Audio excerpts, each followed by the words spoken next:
Hey guys, it's Amy.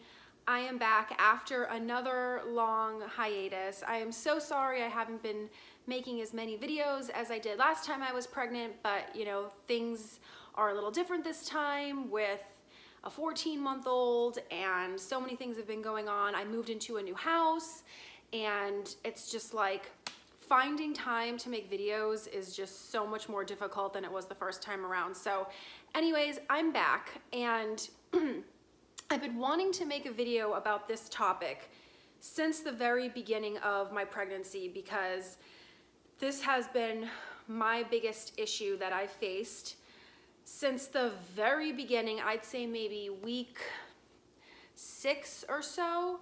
I started just having insane reactions to hormones, and you know, pregnant women being hormonal just kind of go hand in hand.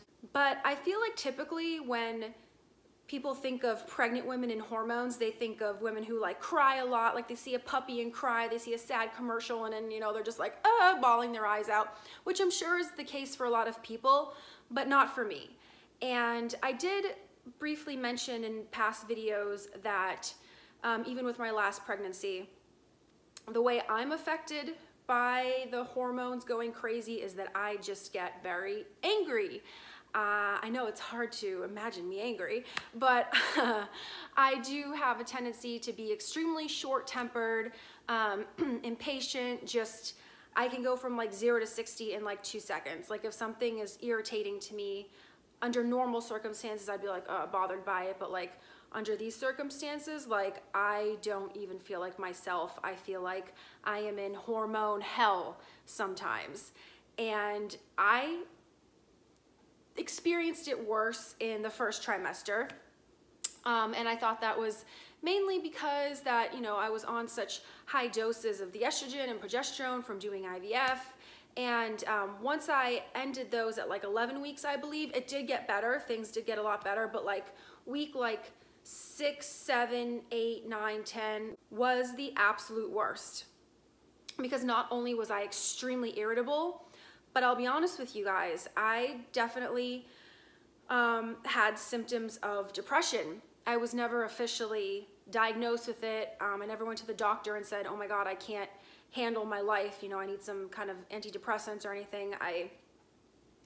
It crossed my mind a few times, but I knew that like this was just temporary and it was passing, and like it didn't affect me enough to the point where I felt like I needed to do something about it, but it was definitely a new experience for me. I have never experienced symptoms of depression before. And, you know, postpartum depression is very, very common. It's very talked about now. It's you know, there's a lot of awareness surrounding it. But perinatal depression is something I had never heard of, and that's being depressed while you're pregnant. And that seems to be what was the case for me, and I didn't realize there was even a term for it for like the longest time. But once I read the symptoms, I was like, yeah, that sounds a lot like me. I am basically, I just felt very just not myself, just very much not myself, just very, very low energy. Just didn't want to do the things I normally do, which I couldn't do a lot of the things I normally do. You know, being pregnant, like I like to go out for drinks with friends and happy hours, like obviously that kind of stuff kind of comes to a screeching halt. So I figured, you know, this is just situational, so I'm just readjusting to being pregnant because I had very mild symptoms of this the first time around with River. But this was a lot worse. This time was way worse than last time. And I knew that it went away after the first trimester last time, so I said, you know what? Excuse me. I said, I am just going power through. I know this is not how I'm gonna feel forever. I'm just gonna like deal with it. And it was fine, but it was rough. There was those weeks that I mentioned, like week 6 through 10 were really, really rough.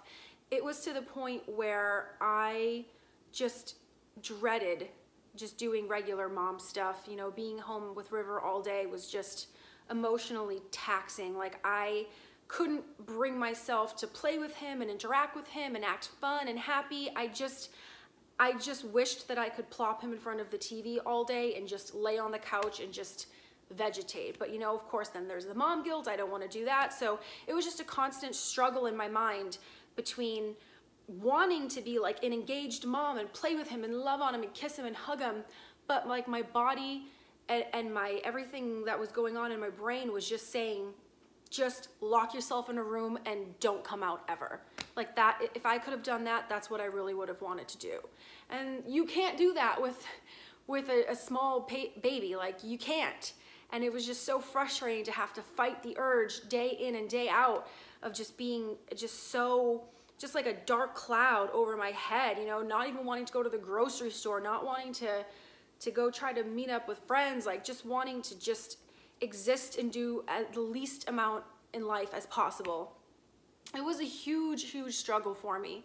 And as soon as I started weaning off the meds, it got a little bit better. And then once I was off the meds by week 11, it had improved significantly. And the second trimester has been a lot better.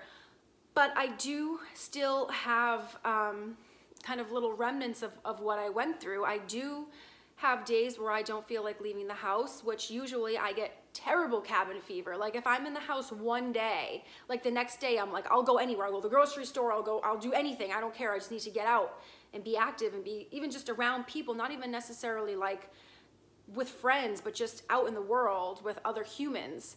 And there are days when I still struggle with that. Even now I'm at 25 weeks and I still, the other day I was just telling Robert, my husband, that like I had to go to the grocery store, and as I was like getting my makeup on and getting ready, like I felt like the depression just sink in, where I just did not want to go anywhere. I didn't want to do anything. I wanted to lock myself in the bedroom and cry for no apparent reason. And luckily I don't have days that often, but they still are. Yes, I still have them here and there. So that's something I'm still struggling with. I'm definitely still struggling with a short temper and the tendency to get mad over little things. Maybe like, I don't know, I want to say maybe 2 months ago. It's funny to talk about, but at the time it's not funny. About 2 months ago, I had gotten a coupon to our local grocery store. It was a $10 off coupon, which like doesn't happen. I'm like, oh my God, I just got handed a $10 off coupon, but it had to be over a certain amount of money that I had to spend. So I put it in my wallet and I saved it for when I was gonna do my next large grocery shopping. So I'm all excited. I put it right in the spot where I keep the money. I was like, you know, it was on my mind for about a week and a half until I did my next big grocery shopping. So I'm like making my list. I'm like, yeah, I think I'll have over, you know, the amount that I need to use this. I'm like, let me just double check and make sure it's still in there. I'm all proud of myself for like remembering it's in there and like holding on to it. I go to look at my wallet, it's gone.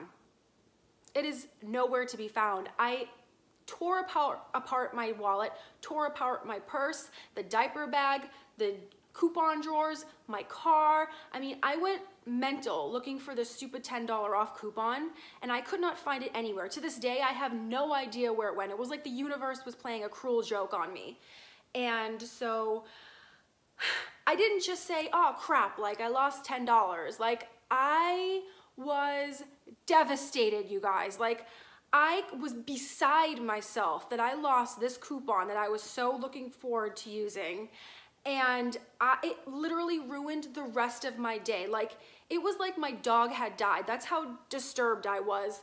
Robert came home from work, wherever he was, and I just like had to like cry into him. I was so sad, and he's just like, there, it's only $10. Like, don't worry, like we'll be okay. It'll be okay, you're fine. I'm like, it's the point of the matter. I knew it was in there. Now I don't know where it went. Like I was just losing my mind. It wasn't just frustrating. I was like beside myself because I lost a $10 off coupon. I'm still irritated by it, but at least I can laugh about it now. But at the time, like I could not, I couldn't get past it. I was so upset by it. And I'm like, this is the most insane thing. Like this is clearly because I'm pregnant. If I wasn't pregnant, I would not be acting like this right now. Would I be bummed? Yeah, of course. Would I be mad at myself and irritated? Sure. But it would not have such it would not take such a toll on me. River's awake. Let me go get him. Oh, here's my good boy. Here's my good boy. Anyway, that is my story, guys, of my hormone hell. It's ongoing, but it's manageable. I can't wait till I just feel like myself again and I feel totally normal. Hopefully I do. I never had postpartum depression. I'm not worried about that. It's just much worse when I'm pregnant, apparently. Yeah, you being a good boy.